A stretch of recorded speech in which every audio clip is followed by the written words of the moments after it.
Hi hello నమస్తే welcome to my channel.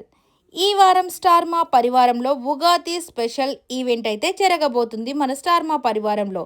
ఇక ఉగాది అనగానే ప్రతి ఒక్కరికి ఒక నూతన సంవత్సరం అన్నట్టుగా తెలుగు వాళ్ళకి ఇది మనకు న్యూ ఇయర్ ఎలాగో తెలుగు వాళ్ళకి ఉగాది నుంచి ఒక నూతన సంవత్సరం ప్రారంభమవుతూ ఉంటుంది.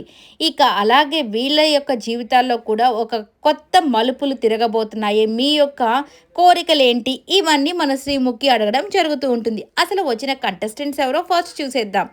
ఇక చాలా రోజుల తర్వాత నిఖిల్, విజయేంద్రన్, అలాగే శ్రీ సత్య, ఇక రోహిణి, అశు రెడ్డి, అలాగే నెక్స్ట్ వచ్చేసరికి నిరుపమ్ గారు, ఇలాగా శ్రీధర్ వీళ్ళంతా అయితే రావడం జరిగింది. ఇక అశురెడ్డి స్టార్ మాలో ఎలా కనిపించిందబ్బా అని అనుకుంటున్నారా? ఇక కొత్తగా మన నిఖిల్తో పాటు తను కూడా ఒక వెబ్ సిరీస్లో కనిపించడం జరిగింది. ఎస్, ఈటీవీలో తను ఆల్రెడీ కొన్ని ప్రోగ్రామ్స్ చేస్తూ అలాగే యాంకర్గా కొనసాగుతూ ఉంది. కానీ ఈ వెబ్ సిరీస్లో మాత్రం విక్రమ్ ఆన్ డ్యూటీలో హీరోయిన్గా చేయడం నిజంగా తనకి చాలా ప్లస్ అయిపోయిందని చెప్పుకోవాలి. సో తను ఆ క్యారెక్టర్ కానీ ఆ గెటప్ కానీ తనకు చాలా సూట్ అయింది. ఇక దాంతో కొద్దిగా పేరు అలాగే ఈ కొద్దిగా ఫేమ్ రావాలంటే అన్ని ఛానల్స్కి తిరగాల్సిందే కదా, ఇలా రావడం అయితే జరిగిపోయిందనమాట. ఇక దాంతో ఫస్ట్ వీళ్ళంతా చక్కగా మానస్ కూడా వచ్చాడు, అలాగే మన దీపిక, ఇక వీళ్ళిద్దరూ అల్లరే అల్లరన్నమాట. ఇక దీపిక ఉంటే ఎక్కడైనా సందడే సందడి కదా.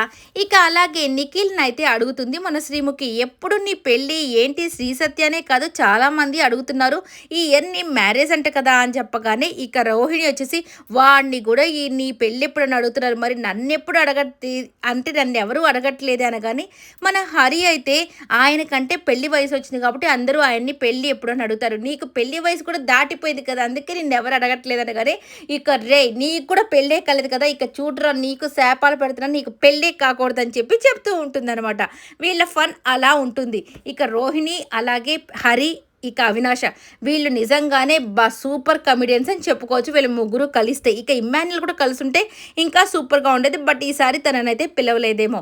ఇక అన్షు కూడా నూతన అంటే ఉగాది సంవత్సరంలో నీ కోరికలు ఏంటంటే కానీ ఇక నాకు కూడా ఈ ఇయర్ ఏదైనా మ్యారేజ్ అయితే బాగుండు అన్నట్టుగా చెప్తూ ఉంటాడు. ఇక సన్నీ ఆర్జే సన్నీ ఉన్నాడు కదా, సన్నీ కూడా వచ్చాడండి. ఇక సన్నీ అయితే మా ఊరికి నేను వెళ్ళాను, అప్పుడు ఒక అవ్వ వచ్చేసి నువ్వు భలే యాక్టింగ్ చేసావు బాబు అని చెప్పింది. యాక్టింగ్ థ్యాంక్స్ అవ్వ, ఏ దాంట్లో చూసావు అవ్వ అనగానే బ్రహ్మముడి సీరియల్లో నువ్వే కదా బాబు ఉండేది, భలే యాక్ట్ చేసావు అనగానే ఇక నా పరువు అంతా పోయినట్టు అనిపించింది అని చెప్పేసి చెప్తూ ఉంటాడు అనమాట. ఇలా సరదా సరదాగా సాగిపోతుంది ఈసారి. ఐ హోప్ ఈ వీడియో నచ్చినట్టయితే లైక్ చేయండి, షేర్ చేయండి, కామెంట్ చేయండి, సబ్స్క్రైబ్ చేసుకోండి. Thank you.